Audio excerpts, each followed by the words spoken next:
I was dead. Not in body but in soul.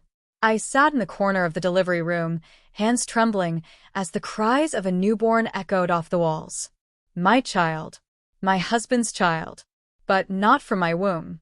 From hers, my 50-year-old mother-in-law, lying in the hospital bed, beaming with pride.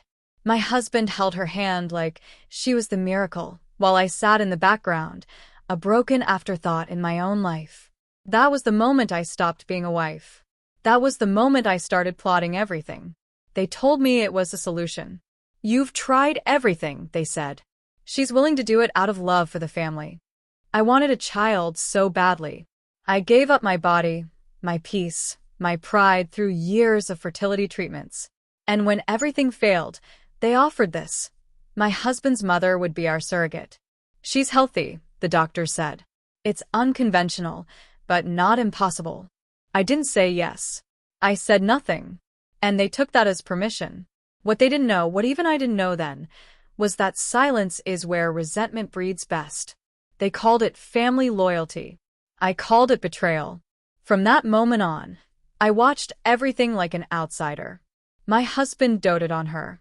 He brought her soup, carried her to checkups, praised her for sacrificing her body, like I hadn't already bled for this dream.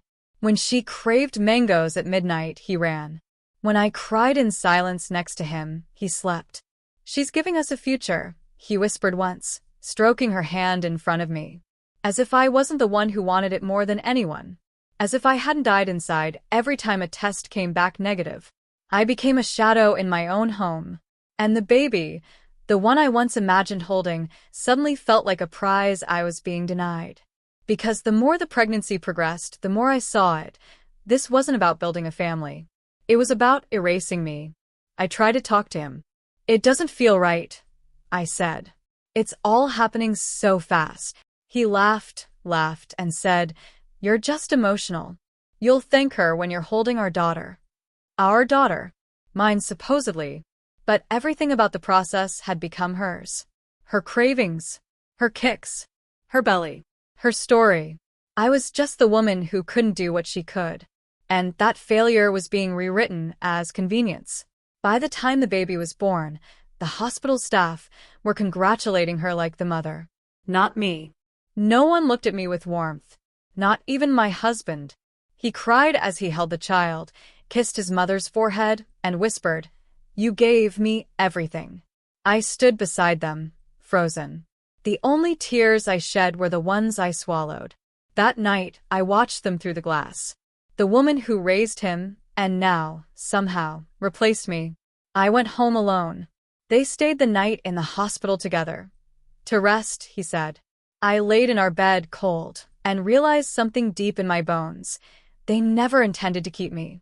I had been the vessel for their need, not their love. A placeholder until the real mother arrived. That was the night I opened my laptop and started the first folder. Exit plan. I wasn't going to beg. I was going to rebuild. I began documenting everything.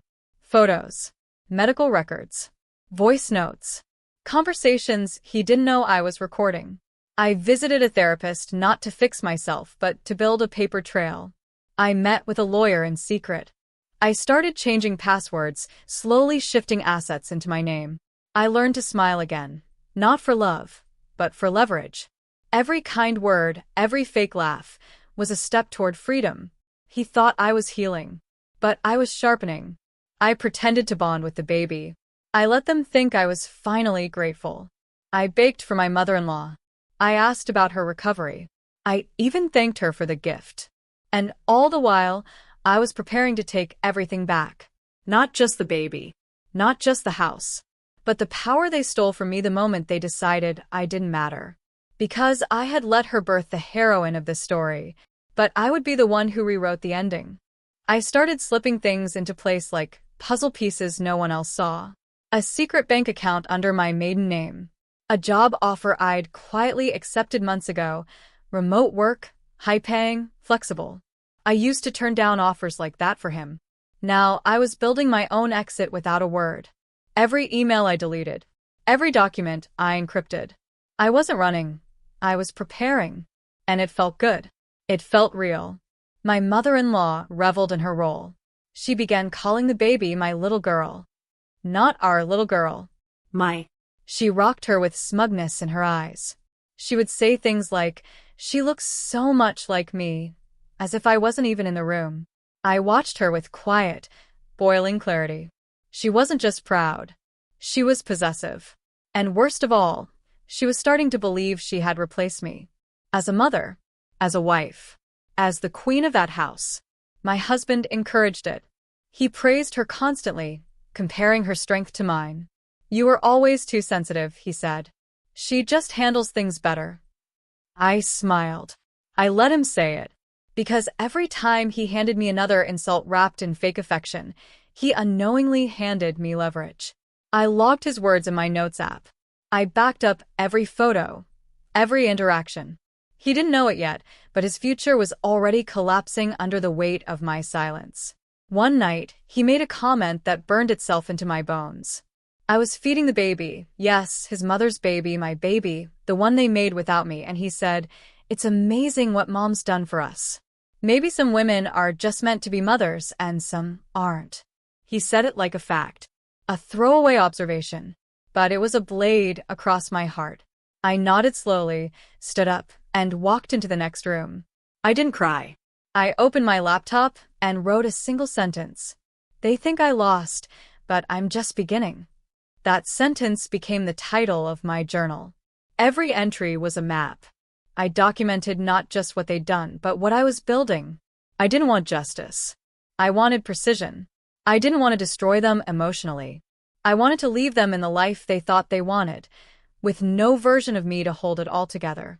At dinner, I started smiling more. I asked them questions. I praised her cooking. I wore lipstick again.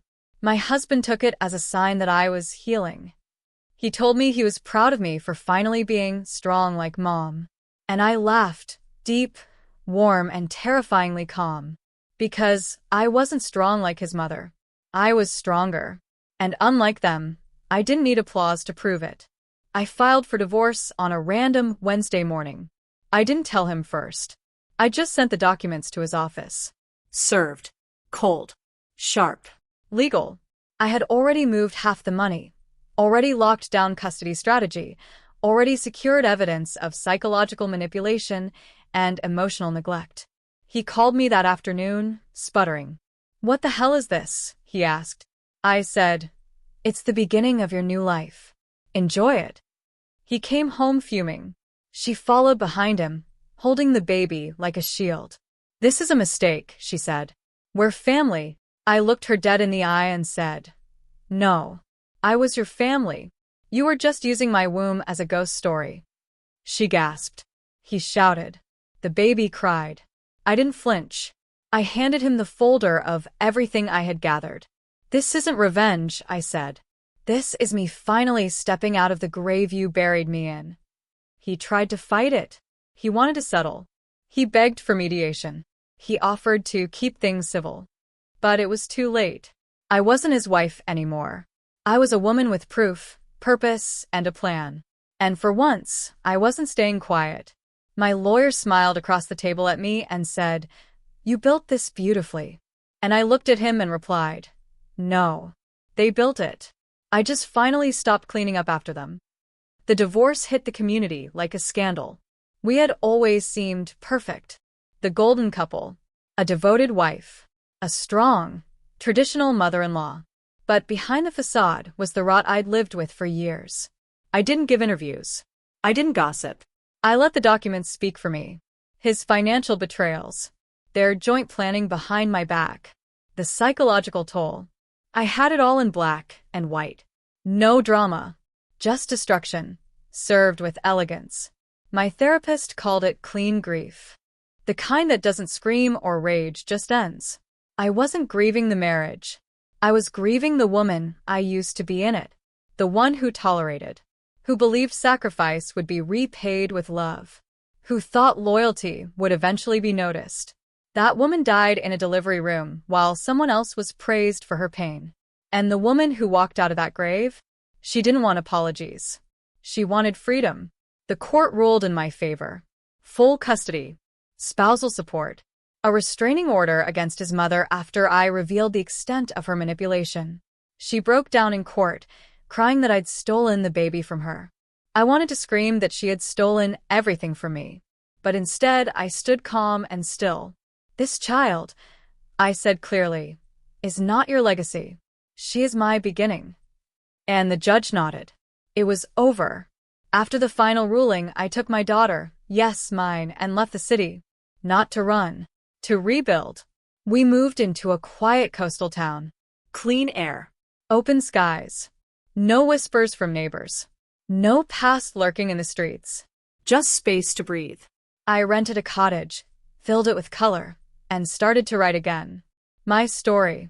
Not a sob story. A survival anthem. I didn't tell anyone where I was. I deleted old contacts. Made new ones. Women I met at the market, at the library, at the beach. Women who didn't know my past, and didn't need to. I wasn't ashamed of what had happened. I just didn't owe anyone an explanation anymore. My daughter deserved a mother who smiled for real, not for show. And I deserved a life that felt like mine, not borrowed from someone else's blueprint. He tried to reach out. Of course he did. Through lawyers. Through letters. Through guilt. She deserves to know her grandmother, he wrote. We were all victims of circumstance. I didn't respond. I didn't need to. He was speaking into a void. The woman who used to need closure had already given it to herself. His words held no power. His regret wasn't a ticket back. It was a reminder of how far I'd come. One of the letters ended with, "I still don't understand why you're so angry." I laughed when I read it. Laughed like I hadn't in months. Because that was the point. He would never understand. He didn't see what he'd done as betrayal. He saw it as practicality. Efficiency. A family solution. He didn't think he needed my heart, just my silence. And that misunderstanding is what cost him everything. I began mentoring women online. Quietly, anonymously. Forums. Private chats. One-on-one sessions. Women who were being erased in their own homes. Women who were told to sacrifice, submit, smile. I didn't tell them what to do. I told them what I did. And if my story sparked something in them, some tiny ember of rebellion, then it was worth every second of the fire I'd walked through. I started saving their letters. The ones that said, "I left because of you. I chose myself because of you. You reminded me I was worth more." I printed them, folded them into a leather notebook, and read them on hard days. Because even after surviving, healing is a long road. And those letters reminded me that I wasn't just rising alone. I was lighting the path for others behind me. One afternoon, I sat on the porch with my daughter in my lap. She was giggling, playing with my necklace. The same one his mother had once worn while claiming to be her savior. And in that moment I realized I wasn't angry anymore. I wasn't broken. I wasn't lost. I was home. Not in a building. Not in a marriage. In myself. And that peace? That was the real revenge. I started publishing. Not fiction. Not fantasy. But essays. Raw, stripped-down truths about the roles women are forced to play, especially wives, daughters-in-law, and mothers. About how some families aren't built on love, but on control. My words weren't beautiful. They were honest. They cut. They healed. And they traveled. Quietly, then wildly. One day, my inbox overflowed with messages. You wrote what I was too afraid to say. This is me. I got offers. Podcasts. Publishers. Even a documentary inquiry. But I declined most of them. I wasn't interested in being famous. I was interested in being free. Still, I did one interview, a quiet, powerful conversation with a women's advocacy platform. No names. No faces. Just truth. The video went viral. And suddenly, I wasn't just someone who had survived. I was someone who had refused to stay small. A lawyer from my old city reached out. Your story helped a client of mine leave an abusive husband. She cited your essay in court. I sat on the floor and cried. Not from sadness, not even from pride, but from release. Because all those nights I had spent choking on silence had finally become a voice for someone else. My pain had been alchemized, and that was the purest revenge of all. One evening, I got a call I didn't recognize. Against my usual instincts, I picked up. It was his sister. She apologized, not just for what they'd done, but for what she hadn't done. I should have spoken up, she said. I saw it happening. I didn't forgive her, but I thanked her for saying it. Sometimes, the apology you need most is the one no one thinks to offer. And sometimes, saying, I see you is enough. My daughter grew. Beautiful. Fierce. Curious. I told her the truth early, not about every detail, but about strength, about trust, about never giving her voice away for the sake of being easy to love. She didn't need to carry my pain, but she would know my power. And every time I saw her smile freely, I knew the cycle had ended with me. She would never be erased. Not on my watch. I created a scholarship fund for single mothers returning to school. I named it after my grandmother, the only woman who had ever told me, don't be a good wife, be a strong one. It started small, but it grew, just like I did. Every name on the donation list felt like a thread woven into my second life. A quiet rebellion stitched in love and purpose. One day, I returned to the city for a conference. Walking those streets again felt strange, like stepping into someone else's memory. I passed by my old home. It had new paint, new windows, a new name on the mailbox. I stood across the street, hands in my coat pockets, and whispered, "You don't own me anymore." Then I turned away and didn't look back. I checked the news out of curiosity. His business had gone under. A quiet scandal. Mismanaged funds. Lawsuits. I didn't gloat. I didn't celebrate. I simply thought, of course it did. Because he never built anything, he just borrowed. From me. From his mother. From the lies he thought would last. And when the foundation cracked, there was no one left to hold it together. Someone once asked me, if you could go back, would you do it all again? And I said, no. But I'd survive it again. And I'd rise even faster. Because I don't glorify the pain. But I honor the woman it forged. I honor the fact that I didn't just escape, I evolved. And that is a power no one can take from me. And now, when I close my eyes at night, I don't see hospital lights or courtrooms or lies whispered behind my back. I see a woman standing at the edge of a cliff, wind in her hair, the sea below, unafraid. I see me, not someone's wife, not someone's failure, just a survivor with fire in her bones and nothing left to lose. I started publishing. Not fiction, not fantasy, but essays. Raw, stripped-down truths about the roles women are forced to play, especially wives, daughters-in-law, and mothers. About how some families aren't built on love, but on control. My words weren't beautiful. They were honest. They cut. They healed. And they traveled. Quietly, then wildly. One day, my inbox overflowed with messages. You wrote what I was too afraid to say. This is me. I got offers. Podcasts. Publishers. Even a documentary inquiry. But I declined most of them. I wasn't interested in being famous. I was interested in being free.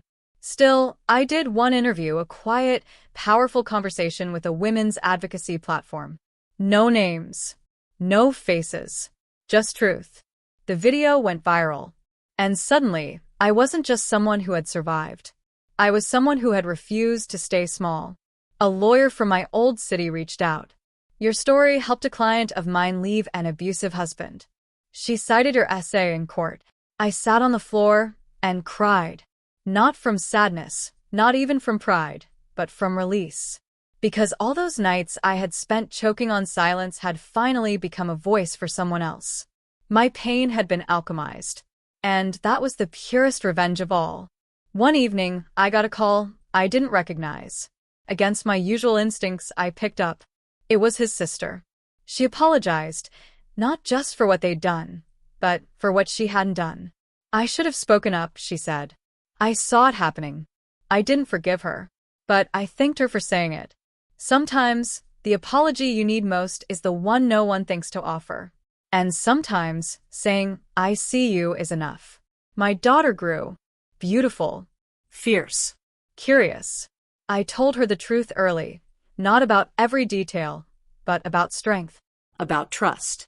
About never giving your voice away for the sake of being easy to love. She didn't need to carry my pain, but she would know my power. And every time I saw her smile freely, I knew the cycle had ended with me.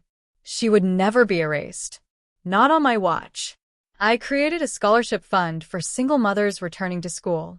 I named it after my grandmother, the only woman who had ever told me, don't be a good wife, be a strong one. It started small, but it grew, just like I did. Every name on the donation list felt like a thread woven into my second life. A quiet rebellion stitched in love and purpose. One day, I returned to the city for a conference. Walking those streets again felt strange, like stepping into someone else's memory. I passed by my old home. It had new paint, new windows, a new name on the mailbox. I stood across the street, hands in my coat pockets, and whispered, "You don't owe me anymore." Then I turned away and didn't look back. I checked the news out of curiosity. His business had gone under. A quiet scandal. Mismanaged funds. Lawsuits. I didn't gloat. I didn't celebrate. I simply thought, of course it did. Because he never built anything, he just borrowed. From me. From his mother. From the lies he thought would last. And when the foundation cracked, there was no one left to hold it together. Someone once asked me, if you could go back, would you do it all again? And I said, no. But I'd survive it again. And I'd rise even faster. Because I don't glorify the pain, but I honor the woman it forged. I honor the fact that I didn't just escape, I evolved. And that is a power no one can take from me. And now, when I close my eyes at night, I don't see hospital lights or courtrooms or lies whispered behind my back. I see a woman standing at the edge of a cliff, wind in her hair, the sea below, unafraid. I see me, not someone's wife, not someone's failure, just a survivor with fire in her bones and nothing left to lose. My days became quieter, but fuller. No more pretending. No more walking on emotional glass. I cooked for myself. I read for hours. I wore colors he once said didn't suit me. I laughed at dumb shows. I let the house stay messy sometimes. I didn't exist to impress anyone anymore. For the first time, I was building a life that didn't require performance, just presence. And it was enough. I started taking photos, not for social media, but for memories. My daughter with sand in her curls. The sun hitting the sea at just the right angle. A cup of tea beside a half-written chapter. It was as if I was teaching myself how to be real again. How to feel joy without waiting for the other shoe to drop. Each image was proof that my life had become mine again, one frame at a time. I opened up to someone new. Slowly. Carefully. A neighbor. Kind eyes. Soft voice. No big declarations. Just respect. He knew I was rebuilding, and he never tried to fix me. Just showed up. With coffee. With books. With space. We shared conversations, not confessions. And for once, I didn't feel like I had to explain myself just to be loved. It was new. It was gentle. And I didn't run from it. He asked me once, "Do you still think about them?" I nodded. "But not with pain," I said. "With clarity. The past doesn't haunt me. It informs me. It reminds me of what I will never allow again. Of how far I've come. Of how small I used to feel. And how now, even in silence, I am vast." That answer didn't scare him. It made him smile. That's how I knew it was safe. There were still nights I woke up startled. Dreams of courtrooms and hospital lights. The ghost of betrayal tapping on my shoulder. But I learned not to fight it. I'd sit with the feeling. Breathe through it. Remind myself, you're not there anymore. You're here. And just like that, the fear would fade. Not because I forced it out, but because I honored it without letting it lead. A woman I once mentored sent me a wedding invitation. She was marrying someone who saw her clearly, who didn't require her silence to feel strong. "You taught me how to be brave," she wrote. I stood in my kitchen holding that envelope, heart pounding with something I hadn't felt in years: pride. Not in her alone, but in the chain reaction of healing we were all creating, one story at a time. My daughter started school. I cried, just a little, when she walked through the doors with her backpack bouncing. But not out of fear. Out of gratitude. That she would never learn love through sacrifice. That she'd never think her worth was measured in obedience.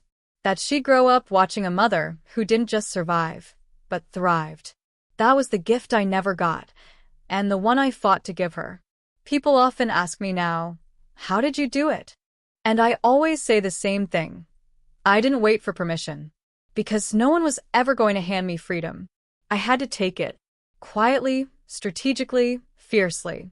And I had to believe, even when everything was burning, that the ashes could still grow something new. And they did. They grew me. I walked past a mirror recently and didn't recognize the woman staring back. Not because she was unfamiliar, but because she looked so sure. So whole. So grounded in her skin. I used to walk like I was waiting to be erased. Now I walk like I belong. Because I do. Everywhere I go, I belong. Not because someone allows it, but because I've claimed it. And when I tuck my daughter in at night, kiss her forehead and whisper, "You are safe," I know it's not just for her. It's for me too. A promise reborn. A cycle broken. A story rewritten by the woman they once underestimated, who rose, who roared, and who never looked back. I published my second book quietly, without fanfare. It wasn't about the betrayal. It was about the becoming. About the woman who stopped living for validation and started breathing for herself. The title was simple: Inheritance. Not of money, not of property, but of power, the kind passed from one woman's survival to another's rise. The reviews weren't just kind. They were personal. Readers said, "This didn't just move me. It woke me up." I was invited to speak at a university. All women. Many young. I stood before them and said, "You don't have to burn yourself to keep someone else warm. You don't have to earn love with silence. And if someone treats your pain like it's inconvenient, leave." The room went still. Then someone clapped. Then another. And suddenly they were on their feet. Not for me. For themselves. One girl waited until the end to approach me. Barely 20. Eyes red. She whispered, "My mom went through what you did. She didn't make it. But I'm going to." I hugged her tight. "Then your story starts now," I told her. And it did. Because that's what healing does, it ripples. Every woman who rises lifts another. And every story that's told makes silence less powerful. I got a call from a producer. They wanted to turn my story into a limited series. I said yes, but only if I could be involved. Not for control. For truth. I didn't want drama for views. I wanted resonance. Representation. And when the first script came through, and they called the main character too cold, I sent it back and said, "She wasn't cold. She was finally clear." The show aired 2 years later. I watched the first episode alone. My daughter asleep upstairs. A glass of wine in my hand. When the credits rolled, I didn't cry. I smiled. Because I saw her, the woman I used to be, finally honored. Not pitted. Not mocked. Not flattened. Seen. And in seeing her, I had rewritten her ending. My ending. He tried to contact me one last time. The show had brought him shame. He wanted to set the record straight. I didn't respond. Not out of anger. Out of sovereignty. I didn't owe him my voice anymore. I had used it to rebuild something sacred. My silence now wasn't fear. It was power. It was peace. My daughter asked me one night, "Why don't you have a husband?" I laughed. "Because I married myself first," I said. She blinked, thoughtful. "Can I do that too?" I nodded. "Absolutely. And when someone comes along who deserves you, they'll join you, not replace you." She grinned, hugged me tight and said, "Okay, I'll wait." The sky was pink one morning as I stood on the porch, coffee in hand. I closed my eyes, took a deep breath, and felt nothing pulling me backward. No grief. No bitterness. Just wind and warmth and the quiet hum of a life that was mine. I had died once, and I had been reborn, not as a victim, not as a survivor, but as a woman who no longer waited to be chosen. They thought letting his mother carry the baby would break me. They thought pushing me aside would make me disappear. What they didn't realize is that I let them bury me, so I could rise unrecognizable. And now I don't chase justice. I embody it. I don't wait for peace. I am it. I am the woman who watched her whole life get hijacked and built something better from the ashes. I am the ending they never saw coming. And I will never, ever be quiet again.